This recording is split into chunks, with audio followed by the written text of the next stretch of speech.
There have been a couple of signings that the Manchester United fans have been really happy about. They've been really attacking signings.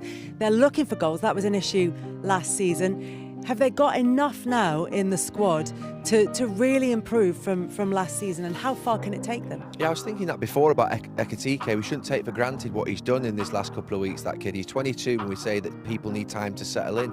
But there are a lot of very good players who've come into this league who've gone straight for it straight away and started scoring. And then Birmil Cunha, Sesko, a lot of eyes on them at Manchester United. I think Manchester United fans, including myself, are surprised that the club have gone and spent that level of money. We thought, obviously, after the Europa League final, that the money wouldn't be there at that level. So to get those three players who look like a really good profile, two of them have got Premier League experience. Well, we need those three players to do well, because the rest of the team, look, we need a goalkeeper. There's definitely, obviously, issues with the defence and midfield, but if the three strikers are a real handful and scoring goals, last season United's return in front of goal was really poor. So it's really important that Sesko and Birmil and Cunha get off to a really good start. We've seen the Liverpool striker do that tonight. There's no reason why United strikers can't go and do that on Sunday. If they start, is it Sesko against Gyokeres? I think it's fascinating, the fact that Ekitike, Wirtz, Pedro, Delap, Gyokeres, Sesko, these players all go into big clubs. How are they going to do? We're not quite sure, are we? Obviously, Ekitike tonight has given us a little bit of a glimpse of what he's like, but there is pressure on all those players to deliver for Chelsea, Manchester United, Arsenal, Liverpool. They have to deliver. The main man at City, obviously Haaland, we know he's going to score goals, but who of those rest are going to emerge to become maybe a world-class player? So what's a good season for Manchester United? I think top six would be a good season. I think the four at the top, Chelsea, Arsenal, Liverpool, City, I think would be difficult to challenge, but they could slip into that space where Newcastle, Tottenham, Villa, other clubs are. So I think in that fifth place would be absolutely amazing. Realistically, I think it's probably going to be between 6th and 8th, but I think 5th is what they have to really target. Aim for 5th and potentially end up between 6th and 8th. Do you think that's realistic for Manchester United? Yeah, I think so. I mean, people will look where they finished last season and say, oh, that's a huge jump. But then you think of some of the teams who were up in those positions all last season. Nottingham Forest were fighting relegation the season before. Brentford were up there for a lot of the season. Bournemouth were up there for a lot of the season. When you look at those teams and those squads, they haven't got better players than Manchester United. But I think the manager's still got a lot to prove. I do. I think he's had about 40 games now, which is a decent run, in terms of sort of trying to get his message across. And it didn't quite happen at all. I can't get that sort of, final out my head really about how poor they were in that game. So I think he's almost got a lot to prove as well, because Manchester United, no matter what set of players they've got on the pitch, they shouldn't finish. Was it 15th they finished last season? So Man United's squad of players and the expenditure, whoever the manager, that squad of players shouldn't be finishing that position. So I don't think 6th, 7th is completely, out of the question, because as I said, they've spent what they always do, 250 million in the summer. Is there patience amongst the Manchester United fans, skint, or do they have to? They've saved a lot of money. Do they have to start fast? No, but United fans are patient in the sense that they turn up every single week, and they have done for 26 years without winning the league, and the stadium's full. They're incredibly loyal. They're very loyal also to their managers. They'll support Amorim. Sometimes they can get a little bit disillusioned with the players if they feel like that heart and that spirit and that fight's not there. I don't think you can say that in this last 12 to 18 months. That's not been the problem, and the problem has been the quality. The lack of quality in terms of the players, particularly in forward areas, is just nowhere near good enough. Now, if they correct that and start scoring goals, you become obviously a lot harder team to beat. Yeah, there is a problem in central midfield. It doesn't look like Bruno Fernandes has got the right partner at this moment in time. And then obviously you've got the goalkeeper. So there's things that I think he'd still want to change. It's quite a unique system. I think it was always going to take some time to get used to it. I was hoping that, to be fair, I said at the time it would suit some of these players, give them a stronger base, because there isn't really a pair of centre-backs there that can play in a 4. So I thought it would suit them, but it didn't do, and it ended up being a real sort of challenge for them. They've looked better in pre-season. The fans will always be patient, but I think that ultimately they need to get a decent start, and they've got a few tough fixtures in this first few games. I actually feel quite confident about them on Sunday. I think they'll give a really good performance. I think it's a big day. And Arsenal, Arsenal have got to go and win. I agree with Jamie. I think Arsenal are the team really that have got to go and challenge Liverpool this season. Yes, what a blockbuster to start for both these clubs, and as I mentioned, both desperate to start the season. Manchester United, some strong words there from Bruno Fernandes and from Ruben Amorim, almost wanting to forget last season ever happened. Realistically, from where they are, their worst season for 73-74, Where can they go this season? I've seen some people this week tipping them 5th, 4th even. Yeah. Yeah. I mean, they possibly could. No They European possibly could be they possibly could get European football. I mean, they can't, mix it with the big boys. Let's say they've got no chance of getting in there with the Liverpools. Do you like their recruitment? Yeah, I think it's probably wise to recruit at that end of the pitch. I mean, they didn't create much. Certainly didn't score many, and they haven't for a while. Didn't really excite going forward.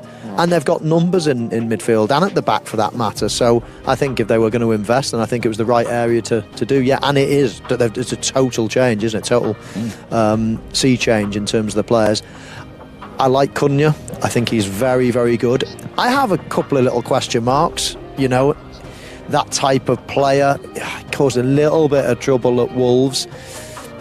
I just think Manchester United might put manners on him. It's a big club. You can't, walk in and all of a sudden start throwing your arms around and, grabbing people after games and getting sent off. And others like have in the old culture, but this is Ruben Amorim now putting his stamp with his first pre-season on it. Yeah. No, I do like him, and I think he could be a good signing as long as mentally he's right. Mbeumo, proven Premier League, scoring goals. So, yeah, and obviously the new centre-forward, we'll see how he does.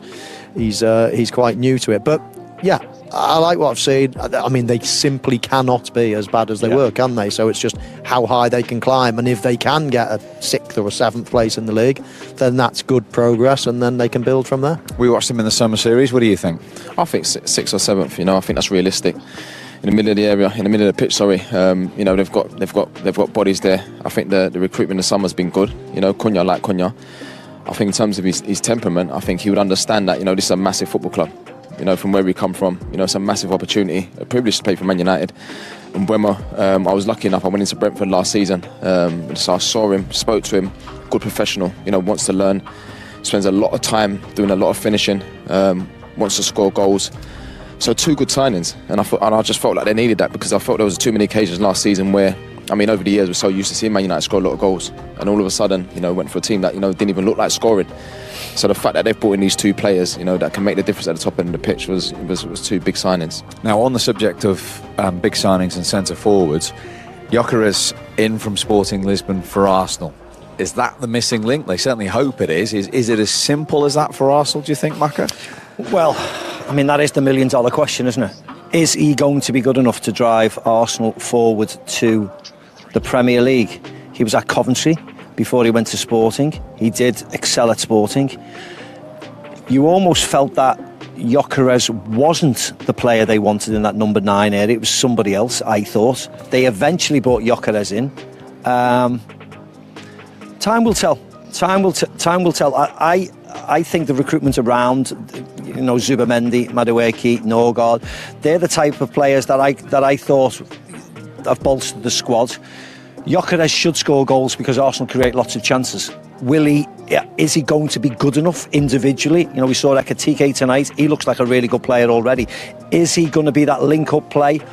But they have got Havertz and they've got Gabriel Jesus to come back as well. So maybe they'll get away with it. I don't know whether he is top quality number 9 yet. I need to see him in a Premier League environment, in a scenario. I saw Darwin Núñez. I saw Gonzalo Ramos for Benfica. They haven't hit the heights. I don't know whether Gyokeres is going to be like that, just under top quality, or whether he's going to really, really excel. I'm looking forward to seeing what he does in an Arsenal shirt. I really am. Yeah. But Gyokeres or Sesko, it was a toss of a coin. We'll wait and see who's going to be the best out of them. Has there ever been a player that's come over to the Premier League and had so much pressure on them? That position, they've been desperate for years and years and years. Not only that, he goes and asks for number 14 as well. Yeah. So he's got Thierry's number. Talk about pressure. In any way, everywhere you look, Arsenal fans are desperate for a goal scorer. They've got one, no question about that. 50-something goals that season, incredible. So they've got someone that can score the goals, but wow, the pressure on him is immense. And I'm with you. I think, there's question marks about him. Yeah. You look at Ekitike that comes in today for Liverpool, it's almost like the last thing you think of is pressure, don't you? It's just sort of, there's other massive signings around. There's no huge, but wow, down at Arsenal, it's almost like he is the missing link. And if he's good, then they can win it. If he's not, they're not going to win it. And funny enough, he scores all these goals in the in the Portuguese league. But I was at the game where Arsenal played Sporting Lisbon in the Champions League, and Arsenal went over and battered them, and he never got a kick. And you think to yourself, you wonder what's changed, you know, to whoever's choosing the players at Arsenal, the sporting director, etc., or whether it's Miguel. You wonder what they've seen that they've gone, you know what, he's the one we're going to pin all our hopes on. Because it's not Zubamendi or Marino or Declan Rice, it's the number 9, unfortunately, because that's their miss, and they've chosen Gyokeres, so huge amounts of pressure on them. We shall see how they start on Sunday.